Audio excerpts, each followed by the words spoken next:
Hey, this is Warren Redlick. I've got some great questions for Elon Musk, especially with AI Day coming up. Please listen to these questions and think about them, and let's see if Elon answers those questions at AI Day. Are you ready? Let's go! The first topic I'm going to talk about is robotaxi. Robotaxi, woo! The current generation of vehicles that Tesla makes are 5-passenger vehicles or 7-passenger vehicles. Roughly 80% of all vehicle traffic has one person in it. And one person who's going from point A to point B. Like a taxi with a passenger in it is still just one person going from point A to point B. If you expect that 80% of the rides are going to be single passengers, wouldn't it make sense to design a vehicle that is optimized for a single passenger that would handle 80% of the rides in your robotaxi network? And I think you could make a vehicle that's 3 feet wide and half the width and half the length of a regular vehicle, which allows you to expand road capacity, right? Because they take up half the width, you can make the lanes half as wide. You can have 4 lanes where you used to have 2. Maybe you can have 5 lanes with self-driving cars being as good as they are.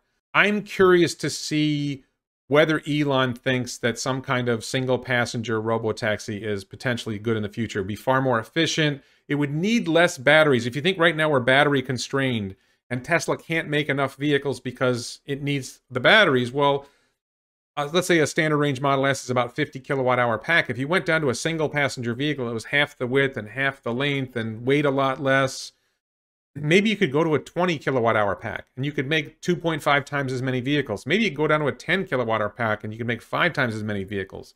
There's a lot of potential there. The people who can't afford the lifestyle that some of us enjoy and may benefit from saving a few bucks here and a few bucks there. The people who love to shop at Walmart because it saves them money, even though it's not the most pleasant shopping experience. If you think about those people, how could you deliver them robo-taxis in a more efficient way? And ultimately, it comes down to, can you get the cost per mile of traveling down? Currently, I believe a Tesla Model 3 owner of a new Model 3 or Model Y is probably spending in the ballpark of 10 cents a mile for their vehicle if they are able to drive it 1,000,000 miles. Most people aren't going to drive their vehicle 1,000,000 miles, but if you get to the 1,000,000 mile battery, the 1,000,000 mile vehicle, and you drive it 1,000,000 miles, I think it ends up costing you about 10 cents a mile for that vehicle. Maybe 12. I think it's less than 15 for sure. So what if you could get a much more, and I think the Tesla Compact that's coming out in 2023 that they hinted at Battery Day, I think that will probably get it down to around 5 cents a mile. That's going to be much more efficient to make. It's going to be much more efficient to electricity use per mile. A lot of ways that's going to be more efficient. I think they're going to get down to around 5 cents a mile. Cost to the owner. Like if Tesla, in particular, if Tesla is running its own robotaxi, its cost for that vehicle will work out to about 5 cents a mile. But what if you did the single passenger pod car robotaxi? Maybe you could get down to 2 cents a mile. And that's really a big deal.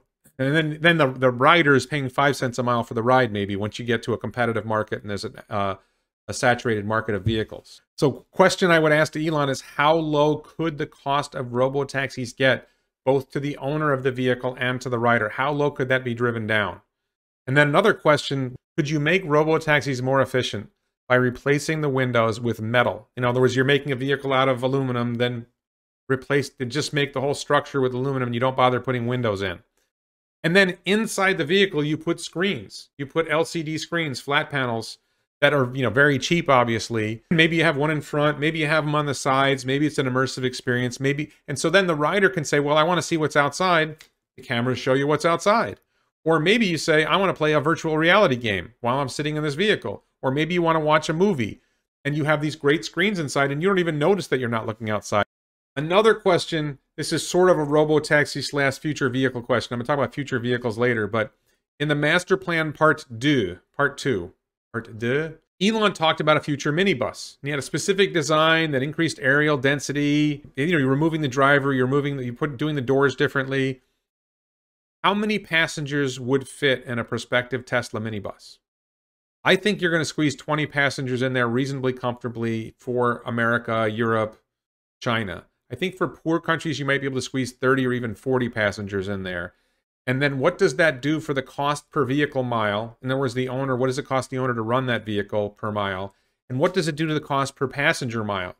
Because if you're able to drive the cost per passenger mile down, like for the passenger, for the rider, to a penny a mile, now a 500-mile trip is $5. A 500-mile trip is $5. You're driving around a city, it's like a nickel. Like 5 cents, 5 American cents.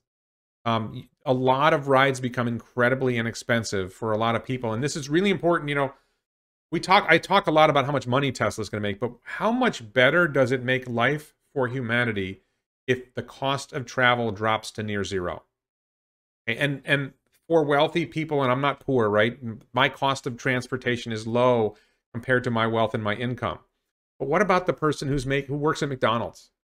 What about the person who's struggling? What about the person who's a renter, doesn't own anything, and they're spending all this money on transportation? They're spending all this money, you know, it's a large share of their income is transportation. If you can cut their cost of transportation by 50%, you've made their lives a lot better. Another question for Elon related to robotaxis.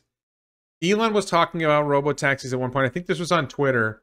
And he said at some point, somebody asked him at some point, would Tesla stop selling cars? And he said yes. And then he backed off. He said, well, the price to buy a Tesla would become really, really high. So some people might still choose to buy it. I think it actually makes a lot of sense for Tesla to stop selling cars either mostly or almost completely.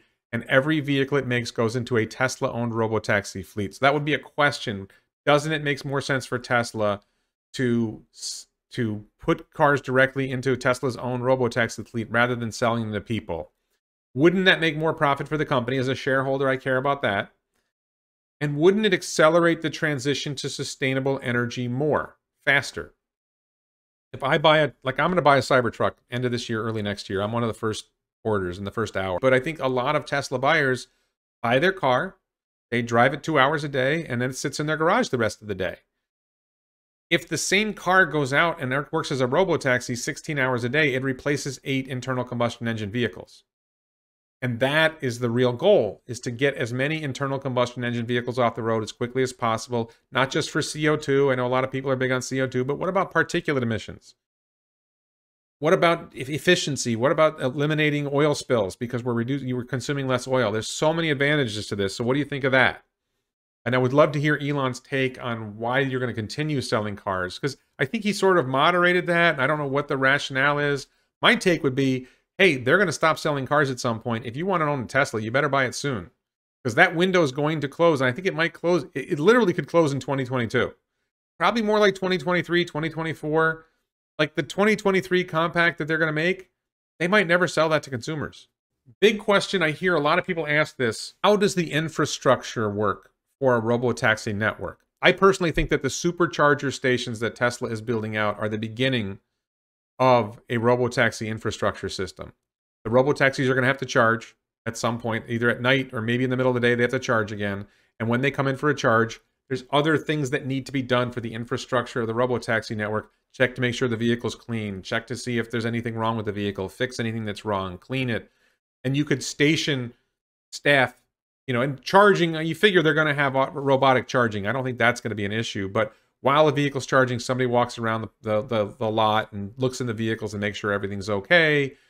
Maybe they give it a sniff test, whatever. They do whatever needs to be done to make sure everything's good before they send that vehicle out again.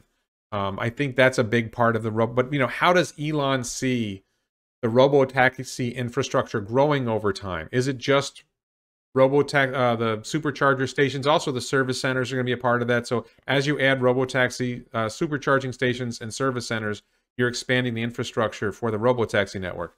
And what roles are there for humans in a robotaxi system? Obviously, somebody walking around the charging area and making sure all the vehicles are okay.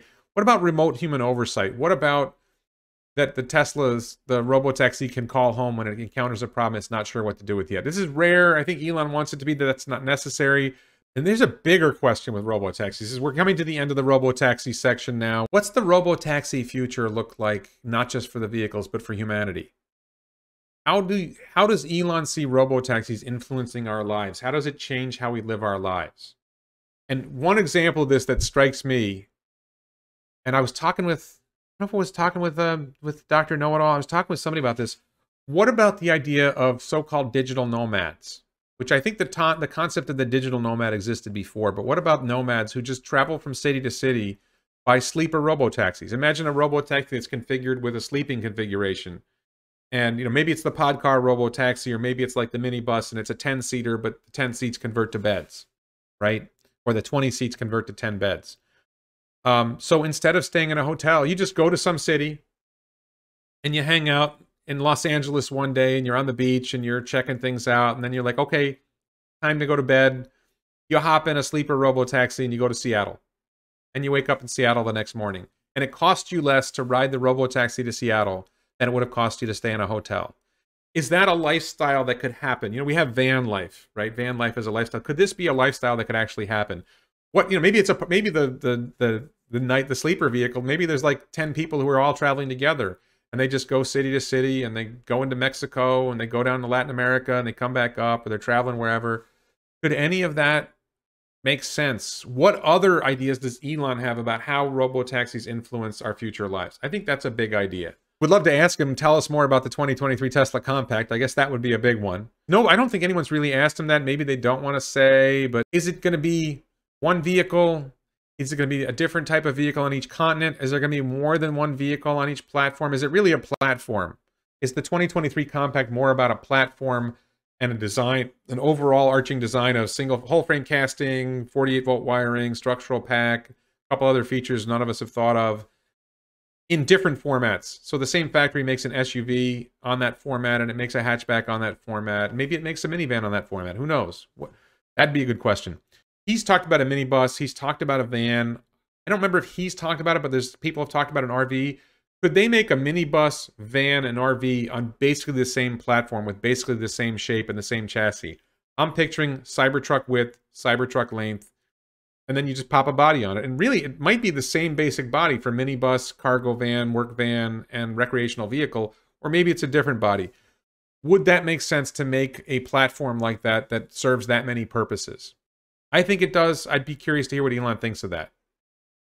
Another big idea is, does Elon see potential for a downsized version of Tesla Semi?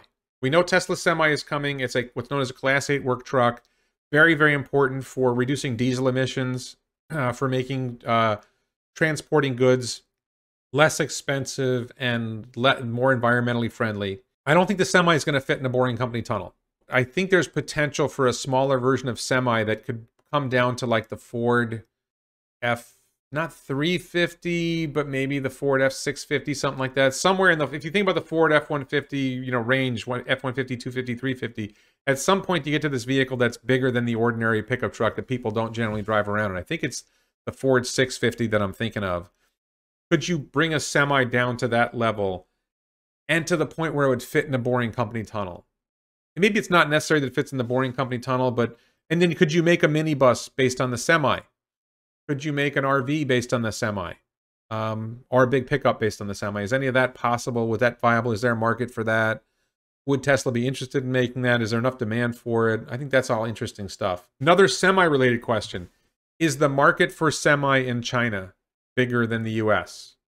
Is it bigger than anywhere else? Will Tesla make a Semi in China?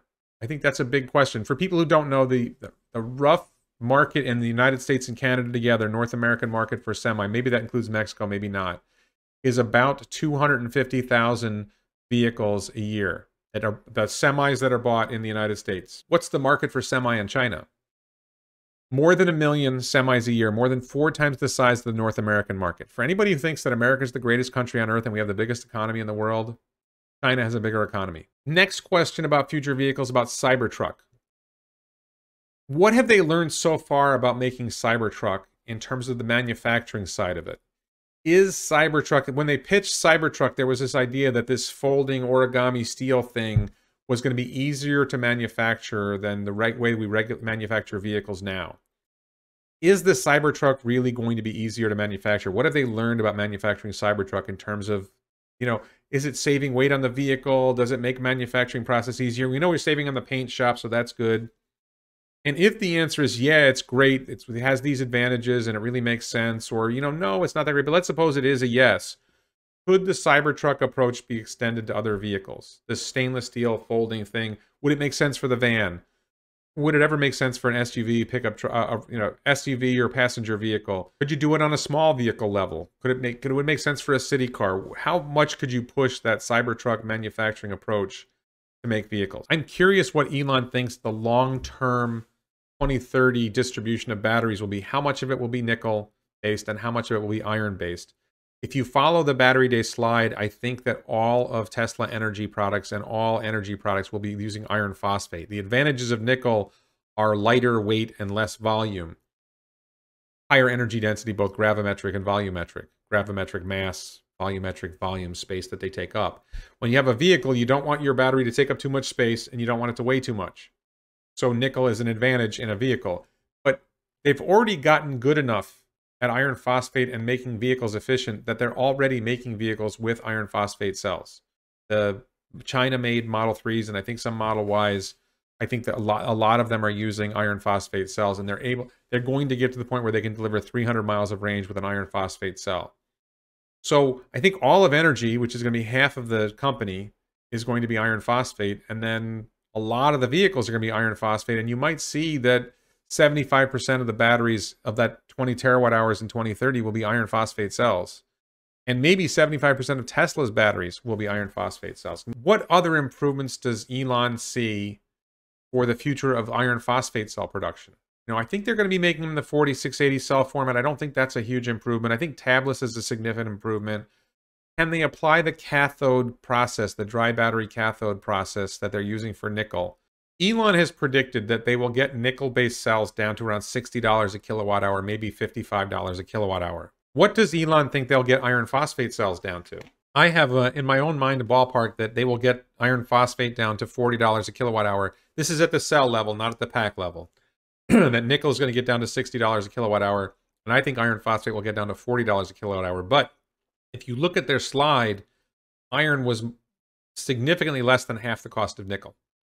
So maybe iron phosphate cells could get down to $30 or $20 a kilowatt hour, and that would be really, really important for the future of what we're going to do. In the next few years, where do you see Tesla making batteries? This relates back to my semi question. It's obvious that Tesla's making batteries in Fremont and that Tesla will be making batteries in Berlin and Texas.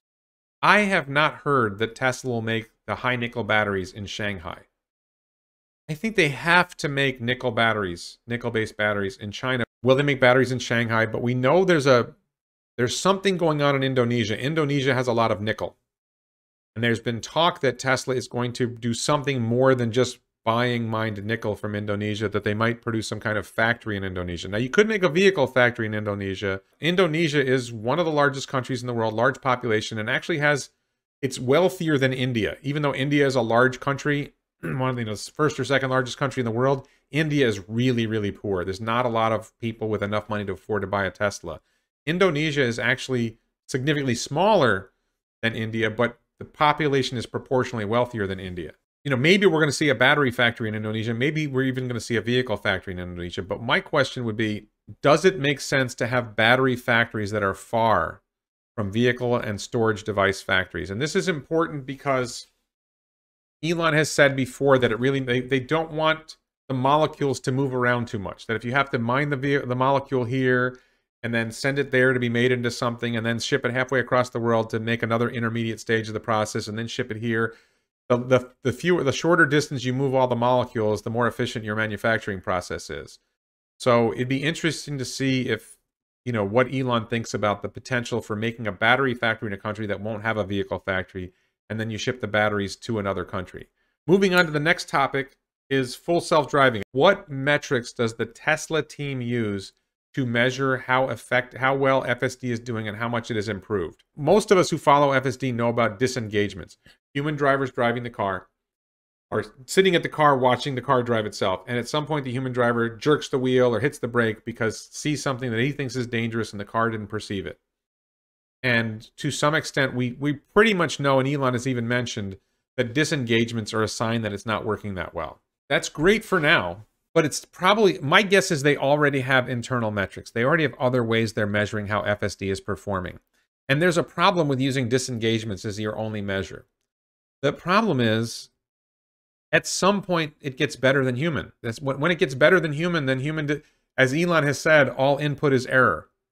He said that, I think in a Lex Friedman interview a while back, once the robotaxi software gets good enough, any human input would be error, and the right thing to do is to remove the steering wheel. Well, once it's better than human, how does it learn? It can't learn from humans anymore, and you can't measure it by disengagements anymore, so how do you measure it? One theory is If you know what Tesla FSD software is doing, it's looking at all these objects it can see 360 degrees around the vehicle, and it basically predicts where is that object going to move. One of the things I think could be, well, how accurate were the predictions of where objects were going to move? In other words, stop sign shouldn't move. If the stop sign moves, then something wasn't right. There's a person walking on the sidewalk. I'm projecting they're going to continue walking on the sidewalk. If that person suddenly walks out in the road, that diverges from the prediction. How do we learn from that? As those predictions become more consistently accurate, then the FSD is getting better. The other thing is path prediction. One of the things that the software is doing, and this is from Jim Keller, who Lex Friedman interviewed. Jim Keller worked on, I think he worked early on the current FSD chip. But basically, there's a bunch of objects, and the software is assigning ballistic probabilities, probabilities of where they're going to go. And the goal, to some extent, is to minimize the risk of crash. You could estimate, based on all the objects and all the ballistic probabilities, what's the probability of crashing at this moment? And what's the probability of a crash on this journey?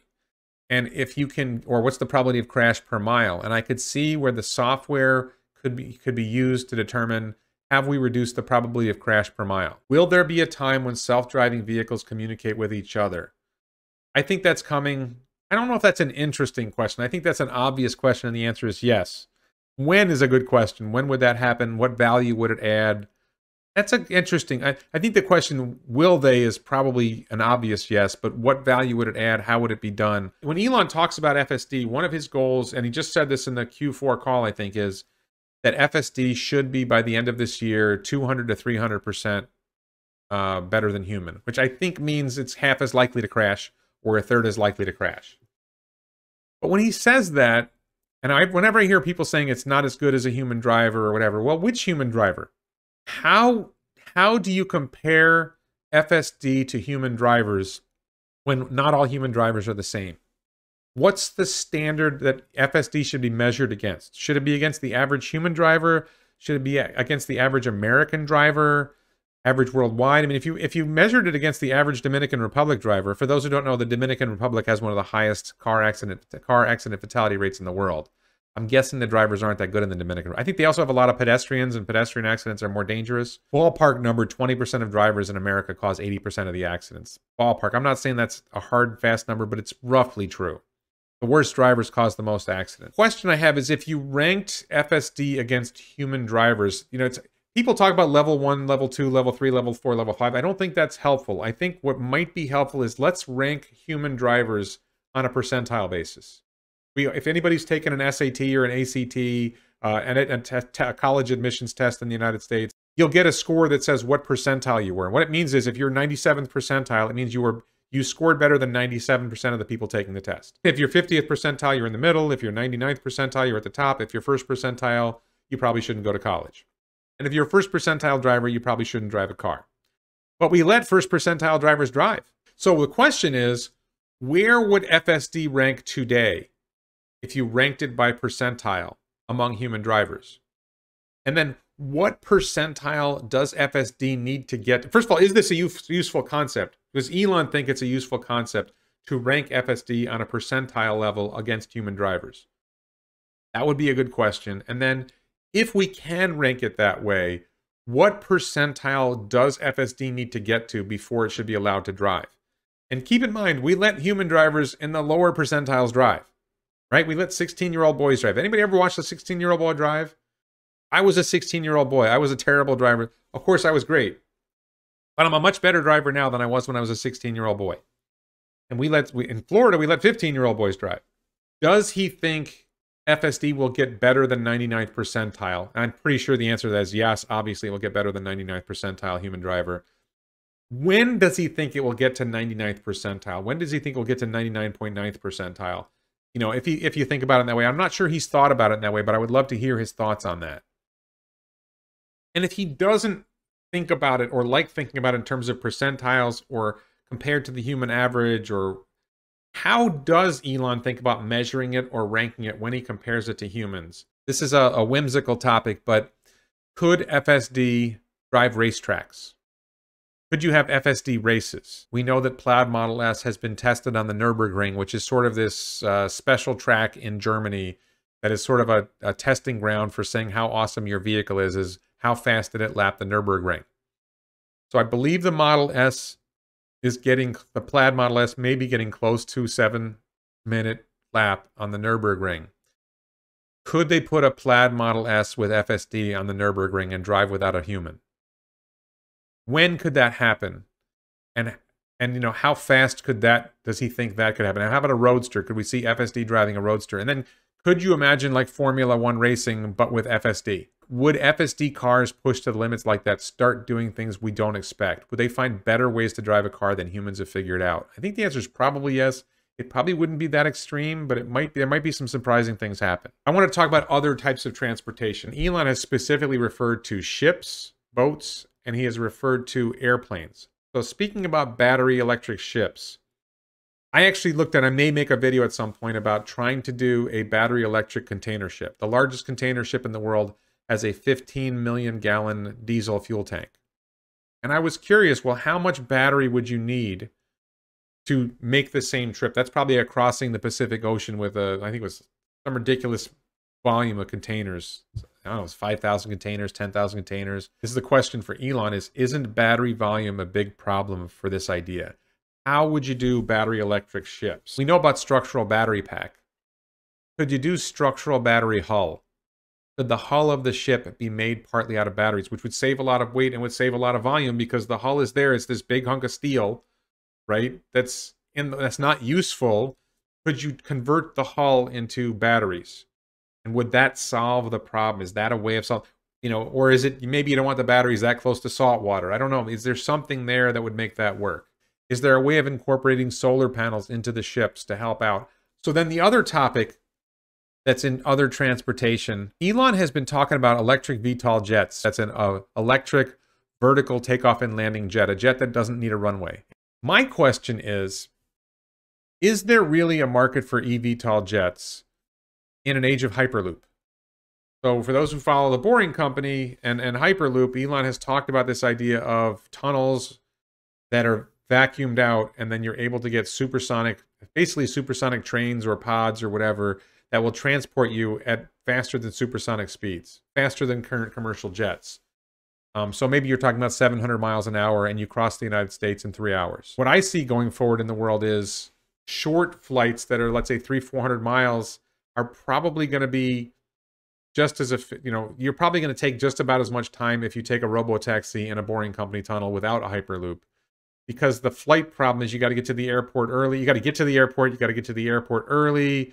You got to wait around. There's baggage claim, all this other stuff. So even if the flight is only a half hour, add everything together, it's like 2.5 hours for the trip versus what currently is 4 hours or 5 hours of driving. But with a Boring Loop robotaxi, you might get it down to 2.5 hours. It'd be the same time and it would cost you less money and be safer. So then the short haul air travel becomes irrelevant. Then the continental air travel between the US and, let's say, between New York and Los Angeles, Hyperloops probably make eVTOL irrelevant for that. It's going to cost less money. It's going to be safer. It's going to be just as good. And then going intercontinental, going from continent to continent, you're going to have Starship point to point, which Gwynne Shotwell said 2 years ago would happen within 10 years. So you're looking at ballpark 2030, you're going to have starships going point to point, taking people, and that's going to be way faster than an eVTOL jet. Is there anything left for the eVTOL jet to do? It's a billionaire's toy, but is there any value in it? So I'm curious to hear Elon's response to that problem that, yeah, eVTOL jets are cool, but is there any market left for them? Moving on to the next topic, housing. Tesla is already doing roofing with Solar Roof. Tesla is already providing backup energy for homes with Powerwall. Elon has talked about Tesla doing HVAC for homes. It's heating, ventilation, and air conditioning for homes with the heat pump that's in the Model 3 and the Model Y. Why not go all in and start a Tesla housing business where Tesla builds homes? Tesla builds factories, right? They're at least involved in the building of factories. They understand how to build things. You've got green concrete, you've got green steel. What about accelerated building methods? It takes a long time to build a house. One of Elon's goals with Tesla Solar Roof is to push it so that he can put the roof on the house in one day. Because if you're trying to do 1 million roofs a year, if your roofing team takes 5 days to do a roof, if they can take 1 day to do a roof instead of 5 days, that means they can do 20 times as many or 5 times as many roofs in a year. And then the design of the house could involve better integration of solar, better integration of power storage, better integration of the HVAC device. Think about, for the guys, this is probably primarily the guys. If you've ever seen the Heineken commercial where the women walk into the guys showing, the couple showing off their new house, and the wife takes the women into this big walk-in closet. It has all this stuff, and they're looking at, oh, this is a beautiful closet. And all of a sudden they hear this cheering, and they walk out, and the men walked into the guy's closet, which is just a big refrigerated room where he has all his Heineken beer. You know, what about, instead of having a refrigerator, what about having a refrigerated room? What about having a one-room refrigerator, one-room freezer? Could you integrate all that?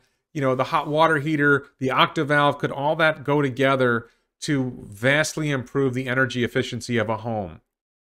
And maybe incorporate Starlink.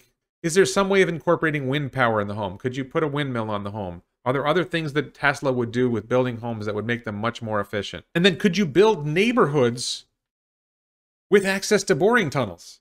Right? You build the neighborhoods, you build like a bunch of neighborhoods right at the end of a boring tunnel, so that you can get into the city easier. And that would be another attractive benefit of the homes, is either you're able to hop on the robotaxi and take the boring tunnel into the city. You know, that's a general set of questions I would ask Elon. What could you do with green concrete? What could you do with green steel? How could you accelerate home building methods? How could you integrate solar storage, HVAC, Starlink, other improvements to make, and boring tunnels to make better housing options for people? The question for Elon is, and he talked about this at Battery Day, he didn't use these words, but Elon, why is V2G stupid? Okay, and is vehicle to home, so V2G is vehicle to grid. You plug your vehicle in, and the grid uses your vehicle as backup energy for the grid when the grid runs short. I would love to ask Elon, why does he think it's stupid? And now, a second question that's related that I think is a lot less stupid and potentially not stupid is vehicle to home. People get power walls, and it provides a backup against a power outage. If you had your vehicle plugged in and could use that to back up the power wall, then you would be able to last a lot longer in a power outage. And it would be while vehicle to grid doesn't really provide that much value, in my opinion, vehicle to home could provide a lot of value in those rare circumstances when, you know, you lose power, like what just happened in Texas, for example, the widespread power outages in Texas. So I would ask Elon, is vehicle to home less stupid? And does he think vehicle to home could happen? And then the final question about vehicle to grid, and the last question I'm going to have here in this talk, I'm going to do another video next week, maybe about SpaceX. Okay, we've agreed that vehicle to grid is stupid, and he's explained why. Why do so many people refuse to understand that vehicle to grid is stupid? Because, you know, Elon has a good understanding of human nature, I think. Why he thinks it's so compelling, why people are so interested in it even when it's stupid. So those are my questions for Elon. Let's see if he answers them at AI Day. If you like this video, please check out some of my other videos. Support this channel on Patreon here. Check out the t-shirts at elonbits.com. Check out my political videos on locals.com, link in the description below. And thank you so much for watching.